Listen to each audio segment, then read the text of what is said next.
Hello student, তোমরা কেমন আছো? আশা করি তোমরা সবাই ভালো আছো। প্রতাপ একাডেমি কোচিং পরিবারে তোমাদেরকে সকলকেই স্বাগত জানাই। তোমরা যারা একাদশ শ্রেণীর সেকেন্ড সেমিস্টারে পড়াশোনা করছো, তোমাদের জন্য আজকে আমি নিয়ে চলে এসেছি একাদশ শ্রেণীর সেকেন্ড সেমিস্টারে পলিটিক্যাল সায়েন্সের তৃতীয় অধ্যায় সরকারের বিভিন্ন রূপ। এই অধ্যায় থেকে 6 মার্কসের একটি গুরুত্বপূর্ণ কোশ্চেন উইথ অ্যান্সার আমি নিয়ে চলে এসেছি, যে কোশ্চেনটি এক্সামে আসার সম্ভাবনা প্রবল রয়েছে। কোশ্চেন উইথ অ্যান্সারটি তোমরা দেখে নাও। কর্তৃত্বমূলক বা স্বৈরতান্ত্রিক রাজনৈতিক ব্যবস্থার প্রধান বৈশিষ্ট্যগুলি উল্লেখ করো।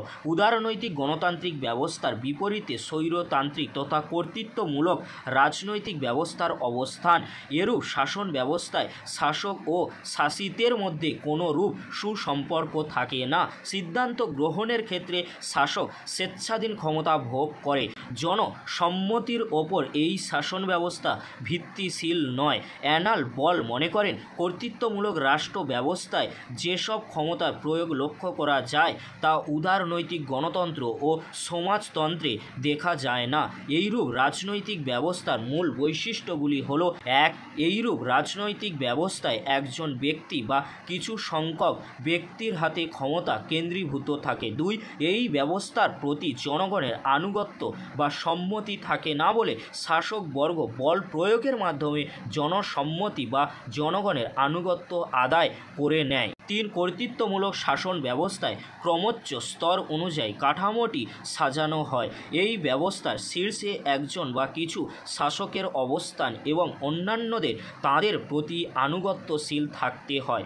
4. কর্তৃত্বমূলক শাসন ব্যবস্থায় জনগণ কোনোরূপ রাজনৈতিক ক্রিয়াকলাপ ভোগ করতে পারে না, কারণ এই ব্যবস্থায় শাসকবর্গ কর্তৃত্ব রাজনৈতিক দল গঠন ও নির্বাচনী ব্যবস্থার ওপর কঠোর নিয়ন্ত্রণ কায়েম করা হয়। 5.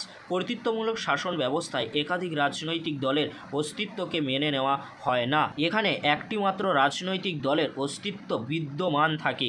এই দলের কাজ হলো জনগণ যাতে নেতা বা সরকারের প্রতি আনুগত্য জ্ঞাপন করে তার ব্যবস্থা করা। এই ব্যবস্থায় সকল রকমের সরকার বিরোধী কাজকর্মকে কঠোরভাবে দমন করা হয়। পরবর্তী পয়েন্ট রয়েছে, তোমরা দেখে নাও। 6. কর্তৃত্বমূলক শাসন ব্যবস্থায় ব্যক্তির স্বাধীনতা বলে কিছু থাকে না।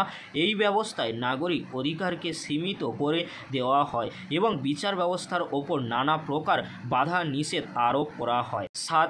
এইরূপ ব্যবস্থায় কোনো সুনির্দিষ্ট রাজনৈতিক মতাদর্শকে গুরুত্ব দেওয়া হয় না। এখানে জাতিগত বিষয় ও জাতীয়তাবাদকে খানিকটা গুরুত্ব দেওয়া হয় রাষ্ট্রীয় সংহতিকে ধরে রাখার জন্য।